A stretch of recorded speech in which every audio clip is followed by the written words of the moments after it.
अस्सलाम वालेकुम, कैसे हो आप सब। उम्मीद करता हूँ आप सब अच्छे होंगे। आइए जानते हैं कुछ सऊदी की जरूरी अपडेट। आपको बता दें कि सऊदी के अंदर बताया गया कि बहुत सारे ऐसे जगह है जहाँ पे इन्होंने चेकिंग इतना हार्ड कर दिया। अगर ड्रग्स के मामले में खास करके सऊदी में डेली बाय डेली कहीं ना कहीं कुछ ऐसा अपडेट आता रहता है। तो आपको बता दें कि कुछ ऐसी खबर है जो कि कुछ ड्रग्स के मामले में कुछ बाइकर्स हैं जो बाइक डिलीवरी बॉय का काम करते हैं, उसके उनके रिलेटेड का जो एयरपोर्ट है वहां से बताया गया कि एक बहुत बड़ा ऐसे गिरोह का ऐसे बंदों को अरेस्ट किया गया जो कि जहाज में आ रहे थे। जहाज में आपको बता दें कि कुछ घरेलू सामान था, घरेलू जो बर्तन है और भी सारे सामान थे, उसको डाक पार्सल किए थे। पार्सल बना करके उस पार्सल में डाल करके वहां से जहाज के जरिए लेकर सऊदी में आया जा रहा था। आने के बाद बता दें कि यहाँ पे जो नारकोटिक डिपार्टमेंट वाले ने इन्होंने चेक किया तो उस कार्टून में जो डाक पार्सल था उसको इन्होंने जब खोला तो बताया गया नशीले पदार्थ की 2 लाख गोलियां उस डाक पार्सल में था, उसमें पाया गया। तो बता दें कि उसको अरेस्ट करके यहाँ के जो नारकोटिक डिपार्ट्स वाले हैं उन्होंने अपने कब्जे में ले लिया। कब्जे में करके उसके रिलेटेड 4-5 बंदों को एयरपोर्ट से अरेस्ट किया गया। अरेस्ट करके यहाँ की जो प्रशासन है उनके हवाले कर दिया गया। इसी के रिलेटेड बताया गया कि रियाद एयरपोर्ट से भी इसी तरह से उसमें भी एयरपोर्ट से ही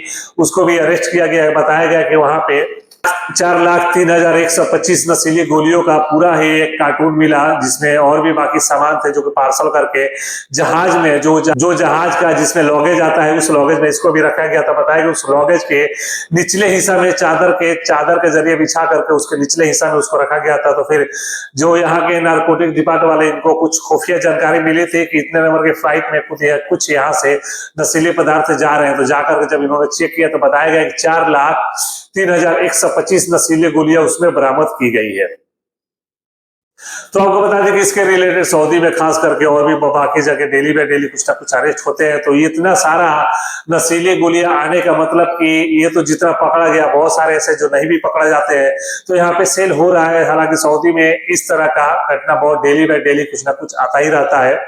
तो खास करके जो इंडियन बंदे हैं, आपको बता दें कि अगर आप सऊदी के अंदर हो, काम कर रहे हो, तो अगर कोई भी बंदा आपको ऐसा कोई भी लालच देता है कि आप कुछ ऐसा काम करो, आपको पैसा ज्यादा मिलेगा, कुछ मोटा रकम मिल जाएगा, तो आपको बता दें कि कोई भी काम ऐसा ना करो जिसकी वजह से आपको परेशानी उठानी पड़े। थोड़े पैसे के लालच में फिर आपकी जिंदगी यहाँ बर्बाद हो सकती है।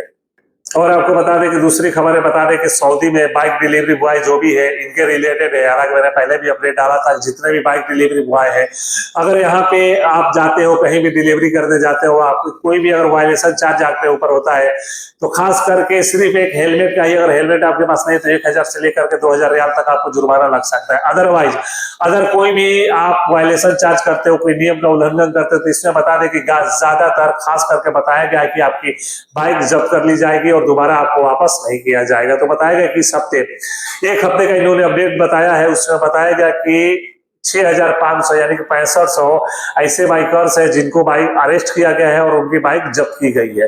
तो कोई भी बंदा है, अगर आप कहीं भी हो सऊदी में, पूरे सऊदी में कहीं भी हो, अगर आप बाइक डिलीवरी बॉय का काम करते हो, तो आपको बता दें कि बाइक डिलीवरी करने से पहले, अगर जाने से पहले, अगर बाहर जाते हो कहीं भी डिलीवरी करने के लिए, तो आपको बता दें जाने से पहले आप अपना ड्राइविंग लाइसेंस, इकामा और भी जो भी जरूरी कागजात है, जो जरूरी सामान है, आप अपने पास रख लो। ऐसा ना हो कि बाहर जाओ, जाने के बाद आपके ऊपर मुखालफा लग जाए या आपकी बाइक जब्त हो जाए।